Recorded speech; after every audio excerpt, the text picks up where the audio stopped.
Hola, bendiciones a todos. Espero que estén pasando un bendecido sábado dedicado a nuestro Señor.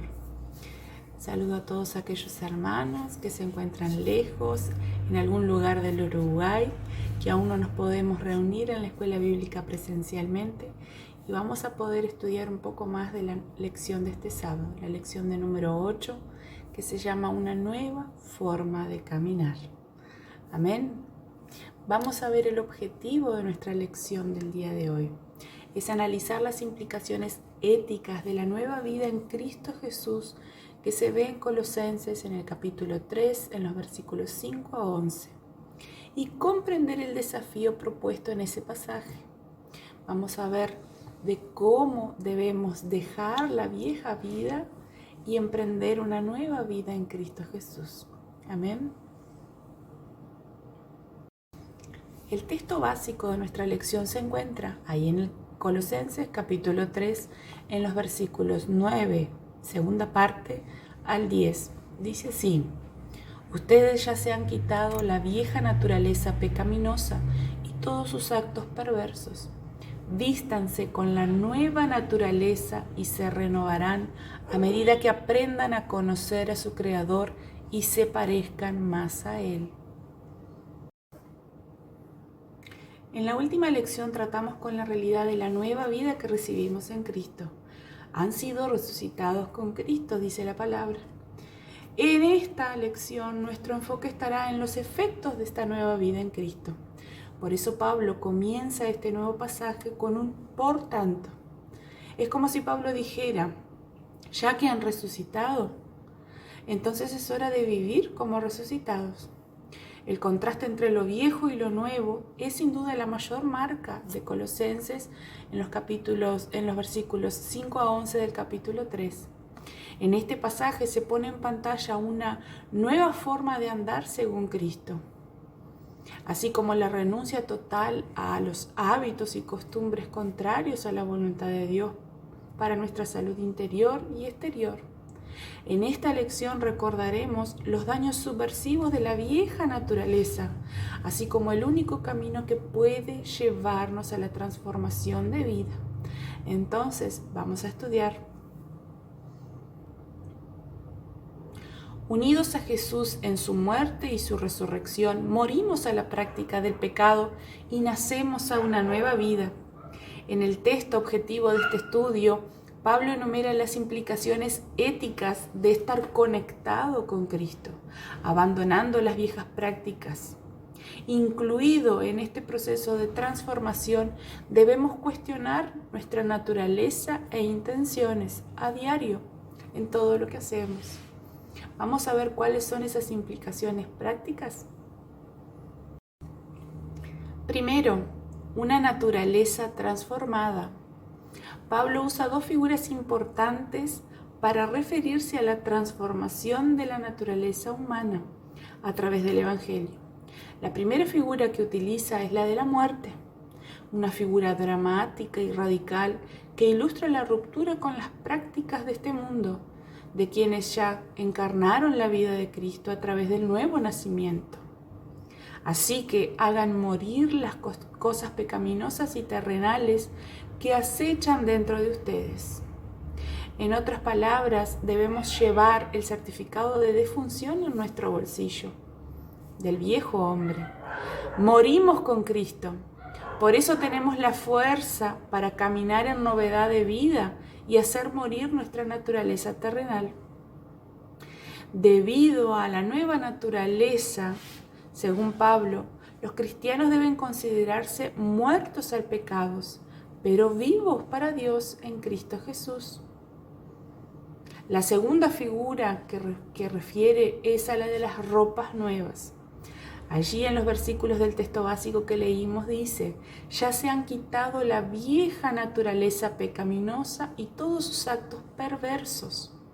Vístanse con la nueva naturaleza. En la iglesia primitiva era común que un candidato al bautismo se quitara la ropa vieja para después de la inmersión recibir una ropa nueva y blanca. Y esa puede ser la imagen en la mente de Pablo aquí. La vestimenta vieja es una referencia no a la ropa, sino a los comportamientos antiguos, y la ropa nueva viene a ser los nuevos patrones de comportamiento que hemos adquirido en Cristo. En la parábola del hijo perdido que regresó a la casa del Padre, la ropa nueva representa la purificación, el perdón y la nueva forma de vida. Pablo menciona algunos de estos comportamientos que deben abandonarse en este pasaje que se presenta en la lección. Estas son algunas ropas viejas, entre comillas, de las que todo cristiano debe deshacerse. Una segunda implicación ética son las intenciones transformadas. Las implicaciones éticas del Evangelio para la vida están profundamente relacionadas con nuestras intenciones. Por esto Pablo desafía a los cristianos a eliminar las intenciones carnales. Él menciona al menos 5 pecados graves que deben eliminarse de la vida anterior que llevábamos. Primero, Pablo comienza con la prostitución. Desde el versículo 5, él va enumerando. La prostitución es una práctica sexual que no está alineada con la visión divina. La palabra utilizada por Pablo involucra todo tipo de relación extramatrimonial. Según el apóstol, también habla de impureza. Es la idealización impura en el corazón sobre el placer. Puede ser una referencia a una vida libertina y a una perversión sexual. En tercer lugar, Pablo menciona las bajas pasiones y los malos deseos. Tenemos ahí una referencia a ese impulso incontrolado que no descansa hasta que se satisface. Es una disposición constante y apasionada hacia la depravación, que no van de acuerdo a la nueva vida en Cristo. Cuarta el texto trae el deseo maligno. Este es un deseo intenso y pervertido. Por esta razón Pablo describe el deseo como maligno. Son deseos perturbados. En quinto lugar, tenemos una referencia a la avaricia, una referencia al deseo devoto del dinero, hasta el punto de convertirlo en un dios. El dinero tiene una capacidad sutil para generar devoción en nosotros. Este aspecto revela su rostro malsano. Miremos lo que dice ahí el texto, la avaricia, que es la idolatría. Sabemos que el gran pecado es ese amor hacia el dinero, en convertir el dinero en un ídolo. Necesitamos luchar contra todos esos pecados enumerados. Estamos en Cristo. Aquí es importante recordar, el cambio de intenciones en la vida de los salvos es el resultado de 2 procesos importantes. Primero, la transformación de identidad. Lo que somos en Cristo determina lo que hacemos, no los deseos de nuestra carne. El segundo proceso importante para cambiar nuestras intenciones es la transformación del propósito. En Jesús, uno o más propósitos mueren para dar paso a otro gran propósito, que es conocer a nuestro Creador. Existimos para tener una relación amorosa con Dios y cada acción debe converger hacia ese objetivo. Una tercera implicación ética son las relaciones transformadas. La experiencia de la conversión también afecta nuestras relaciones. Además de los aspectos negativos de los pecados intencionales o las adicciones, es necesario derribar 7 barreras de las relaciones. Las primeras están vinculadas al temperamento, seguidas de los pecados del lenguaje. Vemos allí en los versículos 8 a 10 del capítulo 3 de Colosenses. En relación a cuestiones relacionadas con el temperamento, el texto habla primero de la ira, una emoción violenta, un temperamento explosivo que arde como fuego. Es pasajera, pero aunque pasajera, puede causar y dejar muchos daños. En segundo lugar, aún por temperamento, el texto habla del enojo, que a su vez dura más que la ira.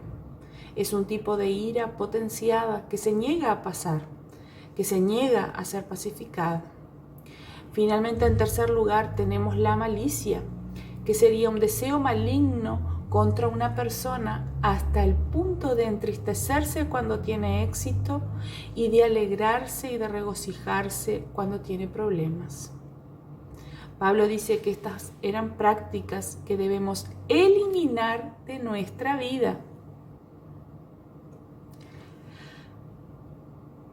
En Cristo debemos eliminarlas. En cuanto a las cuestiones relacionadas con los pecados del lenguaje, cabe mencionar que las palabras juegan un papel importante en las interacciones entre los seres humanos. Pablo pide a los cristianos que se deshagan de insultos que destruyen la armonía de las relaciones. Son palabras negativas, difamatorias sobre alguien. Muestra lo malo que podemos hacer a los demás apuntando a lo que creemos que es nuestro bien. Además, debemos deshacernos de las malas palabras o lenguaje ofensivo que destruye la capacidad de ver lo sagrado en los demás. Todas estas formas de hacer y de hablar provienen de la mentira, otro pecado del lenguaje que Pablo combate. Sus consecuencias generan un daño terrible entre las personas. Finalmente, el pasaje que estamos estudiando, versículos 9, 10 del capítulo 3 de Colosenses, nos termina mostrando a los cristianos que la nueva forma de caminar en Cristo nos desafía a respetar las diferencias étnicas, las experiencias religiosas pasadas, las diferencias sociales o culturales. En esta nueva vida, Cristo es lo único que importa y Él vive en todos nosotros. Nada más nos diferencia unos de otros en igualdad y valor. Solo el encuentro con Jesús puede redefinir nuestras creencias y comportamientos. En Cristo vivimos procesos que nos llevan a la transformación de la naturaleza, a la transformación de nuestras intenciones y de nuestras relaciones. Después de reflexionar sobre el tema a través de las preguntas, vamos a aprender 2 desafíos prácticos a la luz de lo que hemos estudiado. Amén. Vamos a contestar las preguntas que están en la lección y volvemos para la parte práctica. Enfocando la vida, vamos a la primera aplicación práctica que dice: mientras caminamos con Jesús, estemos atentos a nuestras intenciones.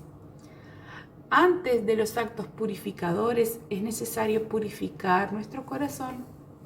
Lo que la Biblia llama a menudo de corazón como el centro de la voluntad humana, también puede entenderse como la conciencia o la mente humana. Necesitamos vigilar nuestros pensamientos porque nuestras intenciones provienen de ahí. Es muy importante considerar qué contenido llena nuestros pensamientos, ya que, como dice la palabra en Mateo 12:34, de la abundancia del corazón habla la boca. No podemos transformar nuestros pensamientos e intenciones, pero podemos revestirnos de lo que puede, que es Cristo. Las disciplinas espirituales allanan ese camino, ayudándonos a pasar de la superficie actual a las profundidades de Dios, superando la naturaleza pecaminosa que nos acecha día tras día. Vamos a observar nuestras intenciones a través de la disciplina espiritual de la meditación bíblica. Comencemos hoy a meditar en las palabras de Dios. Ciertamente en nuestra vida va a ir cambiando esas intenciones. Vamos a la segunda implicación práctica. Mientras caminamos con Jesús, cuidemos nuestras relaciones. La división entre personas es detestable para Dios. Suele deberse a arrebatos de mal genio o malas palabras. Por lo tanto, la orden bíblica es abrumador. Ha llegado el momento de arrojar de ustedes, dice Colosenses 3, versículo 8. Quien piensa solo en sí mismo no mide esfuerzos en una discusión para tener la razón y no le importan las consecuencias de lo que dice o de lo que hace. Pero Dios nos llama hoy a cuidar mejor nuestras relaciones a través de actitudes, de palabras o emociones que bendigan a las personas que nos rodean. Las personas necesitan un modelo, un ejemplo. Mientras caminamos con Jesús, aprendemos de Él y nos convertimos en un referente de paz, de verdad y de sentido común al hablar. Aceptemos la invitación de Cristo que dice: aprendan de mí, que soy manso y humilde de corazón. ¿Cuál es nuestro desafío misional? El pasaje de Colosenses que acabamos de estudiar nos ha presentado algunas transformaciones prácticas que la conversión debe provocar en nosotros. Se han mencionado varios hábitos pasados de la vida de los cristianos, con el desafío de eliminarlos de nuestras vidas. Esta no es una tarea de la noche a la mañana, como hablamos, es progresivamente que vamos cambiando nuestras conductas, nuestros comportamientos de vida. Sin embargo, con la ayuda de Cristo, que nos ha dado nueva vestimenta, podemos tener éxito en esta misión. Su desafío para esta semana será echar un vistazo a esa lista de pecados que ha presentado Pablo. Fue un pasaje en el que el apóstol se centró en las ropas viejas entre comillas, que serían nuestros comportamientos antiguos. ¿Cómo está nuestra vida con respecto a cada uno de esos pecados enumerados? ¿Hay algo de lo que hemos discutido y que aún debemos eliminar? Si es así, vamos a pedir perdón a Dios por esos pecados que aún no hemos desechado de nuestra vida. Y también pidamos ayuda para poder vivir la nueva forma de caminar en Cristo. Amén. Que nuestro modelo a seguir sean todos los comportamientos que tuvo nuestro Señor Jesús aquí en la tierra. Él nos ha dado ejemplo de cómo debemos andar y de cómo debemos comportarnos y reaccionar en la vida y en nuestras relaciones diarias. Amén. Nos vemos en el próximo estudio, en la lección número 9, y tengan un bendecido sábado. Amén.